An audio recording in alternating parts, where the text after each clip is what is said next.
It seems like you can't really scroll anywhere or even walk down a grocery aisle these days without seeing something about going gluten-free. Oh, absolutely. What started as, well, a vital medical thing has just kind of exploded, hasn't it, into this huge trend, often, boosted by celebrities and whatnot. Yeah, exactly. It's gone from this very specific diet for celiac disease to, well, $1 billion industry. Mm-hmm. And a lifestyle choice for so many people who don't actually have that diagnosis. Mm-hmm. It really makes you stop and think, is the hype real? Or is there maybe more to it? And that's exactly what we're digging into today. We're doing a deep dive on the gluten-free diet. We'll look at its journey from that essential medical treatment right through to its adoption by lots of people, especially athletes. Right. And asking that big question, does the science actually back up the claims? For performance, for health, for everyone. And our guide for this deep dive today is a really solid evidence-based article. It's from Physio Hub, and it's titled, "Is Gluten-Free Diet Good for Athletes?" It does a pretty good job, I think, pulling together the research and, different viewpoints on this. All right, so let's unpack it. We're going to look at who definitely needs this diet, like for serious health reasons. Yeah, the must-haves. Then we'll explore if it can genuinely help with those really frustrating gut issues that a lot of athletes seem to get during exercise. Mm-hmm. The exercise-induced ones. Exactly. And we'll also tackle the concerns, like, does going gluten-free mean you're missing out on key nutrients? That's a big one. And finally, where does the actual scientific evidence stand right now amidst all the noise and the trendiness? Okay, sounds good. So maybe start right at the beginning. What even is gluten? Mm-hmm. And what was this diet originally for? Right. So based on the research we looked at, gluten is essentially an indigestible protein, complex of proteins, found mainly in wheat, barley, and rye, and the gluten-free diet. It started as the only real treatment for celiac disease. That's the key point, isn't it? Celiac disease is this autoimmune thing where eating gluten makes your immune system attack the lining of your small intestine. Ouch. Yeah. It causes huge problems, gut inflammation, trouble absorbing nutrients, just a significant energy deficit. It's really serious. Right. And there are even regulations, like in Europe, they recommend that food labeled gluten-free has to have less than 20 parts per million of gluten, just to protect people. But as the article points out, there's been this massive shift. It's become this voluntary choice for millions who don't have celiac. Yeah. And that sparked this whole debate, right, about whether it's relevant or beneficial for people outside of that clinical need. Which leads perfectly to the next question. Based on this Physio Hub article, who really gets the most benefit from going gluten-free? Okay, the research here seems pretty clear. The main groups are people with diagnosed conditions. So celiac disease, definitely. Right. Also irritable bowel syndrome or IBS, but specifically where gluten seems to be a trigger. Okay, that makes sense. And then folks with specific symptoms, sort of celiac-like symptoms that just disappear when they go on the diet. And also people with what's called non-celiac gluten sensitivity, or NCGS. Yes, NCGS. So they react to gluten, but they don't actually have celiac disease. Exactly. They test negative for celiac, but gluten still causes them problems. And for all those groups you mentioned, the impact is, well, it's huge. Removing gluten literally removes the trigger that's causing all that inflammation and damage in their gut. Right. And that's critical because that inflammation messes up nutrient absorption, causes really awful gut symptoms, and contributes to inflammation all over the body. So taking it out can basically solve a lot of chronic health problems for them, get them functioning again. Precisely. It restores their quality of life. So for these diagnosed groups, it's absolutely not a fad, it's essential. But the article did also look into potential benefits for people without those diagnoses, didn't it? Especially around gut health. Yes, and this is where it gets maybe more interesting for a wider audience. The research summarized there suggests that even if you don't have celiac, a gluten-free diet might be linked to better gut health for some people. How so? Like what kind of improvements? Well, things like reducing symptoms that often overlap between IBS and celiac. Bloating, abdominal pain, that sort of stuff. Okay. And I remember something that stood out about pro-inflammatory intestinal antibody levels. That sounds technical. Yeah. Basically, think of those as markers for inflammation right there in the gut wall. The article said there was a big drop in these levels for people with celiac and NCGS on the diet. So less inflammation in the gut. That sounds good. Generally, yes.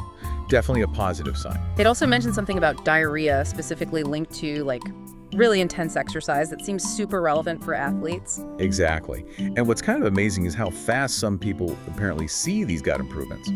The article mentioned reports of less stomach pain, less bloating, better stool consistency within just 1 week. 1 week.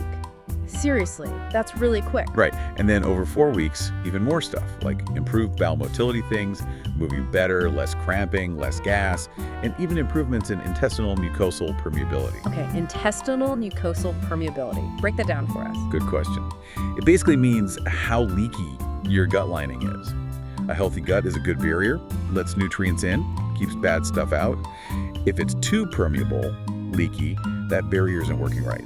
So improvement means the gut lining is maybe getting stronger, becoming a better barrier. Got it. So quite a few potential gut benefits there. And the article even linked these gut changes to better psychological well-being, less depression, things like that. It did, yeah. Mentioned reductions in depressive episodes and mental disturbances within 4 weeks, suggesting that gut-brain connection is really powerful. Wow, it really seems to be. And beyond the gut and mood, it also mentioned reports of reductions in other things like fatigue, headaches, irritability, even bone and joint pain, mostly in those with NCGS, but interestingly, also in some otherwise healthy athletes. And the idea is that by avoiding the inflammation trigger, these sensitive folks might just feel more energetic. That seems to be the theory, yes. Bypassing inflammation could lead to more available energy.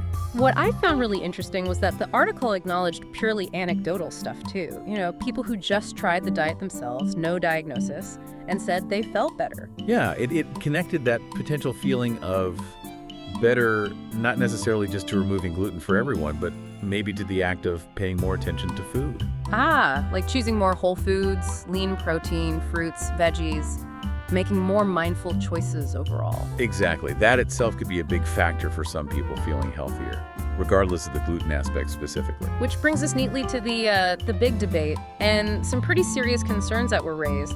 The article mentioned an argument that the gluten-free diet can actually be, well, nutritionally worse off. Yes, that perspective exists. Some experts worry that if you're not really careful, a GFD could be low in important things like protein, folate, B12, zinc, fiber.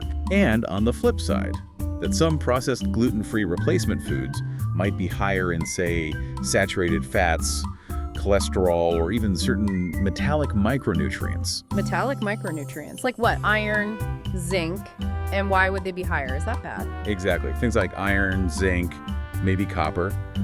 The concern isn't usually about naturally gluten-free whole foods, but potentially about how some processed GF products are made or fortified. Okay. But it's really important what the article said next. This is a concern raised by some, but very few researchers actually support this argument strongly across the board. So it's not a settled fact that GF is always inferior. Not at all. The article stressed there are big research gaps here. So while poor planning could lead to issues, the idea that just being gluten-free automatically makes a diet nutritionally deficient for a non-celiac person isn't strongly supported by current evidence. Okay, that's crucial context. So maybe the nutritionally inferior claim is a bit overblown, or mostly applies if you're just eating processed GF junk food. Perhaps, yeah. However, the article did raise a really significant and sort of undisputed concern. The risks of just deciding to go gluten-free yourself without any professional advice. And this is maybe the biggest takeaway, honestly. Self-diagnosing, self-treating with this diet, it's risky. Why exactly? Well, a few reasons. Everyone's body and needs are different. You might mask an underlying problem like actual celiac disease or NCGS that really needs a proper diagnosis and medical management. Right, you wouldn't want to miss that. Definitely not. And maybe most importantly, especially for an athlete with high energy needs, just cutting out whole food groups without a plan from a registered dietitian. That seriously bumps up the risk of nutritional deficiencies. You need to make sure you're still getting everything your body requires. Makes total sense. You could end up doing more harm than good. Okay, let's focus specifically on athletes now, because this diet really has taken off in that world. We usually think exercise is good for the gut, don't we? Generally, yes. Endurance activity can improve gut health, muscle mass. Moderate activity helps digestion. But there's a twist. There's a paradox the article highlights. While exercise is good overall, really high-intensity stuff or very long duration exercise can actually trigger pretty bad gut symptoms in a lot of endurance athletes. Oh, really? Like what? Things very similar to IBS, actually. Yeah. Diarrhea, bloating, cramps, that sudden urge to go. Oh, wow. That sounds awful during a race or hard training. How common is it? The article quotes some pretty high numbers, like between 38% and maybe even over 50%. 53% of marathon runners experience these kinds of exercise-induced GI problems. That's a huge percentage. It really is. Yeah. And importantly, this can happen even if they test negative for IBS or celiac. And these symptoms obviously hurt performance, right? Not to mention just feeling miserable. Absolutely. They negatively impact performance and cause a lot of psychological stress, too. I can only imagine. And the article linked this back to diet somehow. Yes, it mentioned reports suggesting certain foods, including wheat grain, which obviously has gluten, might be triggers for these specific exercise-induced gut symptoms in people who are susceptible. Ah, okay. So maybe that's why we've seen this huge jump, like 40-50% in people without celiac adopting the diet, especially those endurance athletes who are dealing with these gut issues. That seems to be a major driver, yes. The thinking is if they carefully manage their diet, maybe cut out triggers like gluten, they can get rid of those awful gut symptoms during exercise. And if they get rid of the symptoms, then theoretically their performance improves and they can train more effectively, more comfortably. It makes intuitive sense. Okay, so let's try and pull all this together from the article. Where does the final verdict seem to land right now? Well, first, it strongly reinforces that for people with those diagnosed conditions, celiac, gluten-triggered IBS, gluten ataxia, NCGS, the gluten-free diet is absolutely crucial. It's life-changing. Right. Improves quality of life, allows them to perform if they're athletes with those conditions. Definitely. For those groups, the benefits are clear, essential, no debate there. But what about the otherwise healthy athletes? Or just healthy folks curious about it? The article acknowledges it can be a bit of a transition. It might affect them physiologically, biomechanically, even psychologically at first, as their body adapts. And there's still that concern from some studies that it can be nutrient deficient. Yes, if it's not planned well. That concern remains valid, especially without professional guidance. But despite those potential nutritional worries, the article also clearly says many healthy people, including athletes, do report feeling better and getting positive health benefits from it. Exactly, which leaves us with these big open questions that the article points right at. Like, is the benefit these healthy people feel mainly a placebo effect? Is it because the diet helped uncover a previously missed case of celiac or NCGS? Or is there something else going on? Maybe related to how certain foods interact with the gut, especially under heavy exercise stress? Precisely. The article concludes that we really need more high-quality research to figure out why these healthy folks are reporting benefits. The science, particularly on performance enhancement for healthy athletes just from cutting gluten, isn't settled yet. That really helps clarify things. It's complex, not just a simple yes or no for everyone. So, based on all this, what are the key recommendations coming out of the research presented in the article? Number one, absolutely paramount. Talk to a professional before you jump into this. A registered dietitian or your doctor. Why is that the top recommendation? To figure out if it's even appropriate for you personally. Yeah. And if it is, they can help you create a plan that actually meets all your nutritional needs, especially if you're active. Okay, consult a pro first. What else? Second, if you do go gluten-free, focus on balanced nutrition. Don't just swap bread for gluten-free bread. Build your meals around naturally gluten-free whole foods. Like lean proteins, fruits, vegetables, that kind of stuff. Exactly.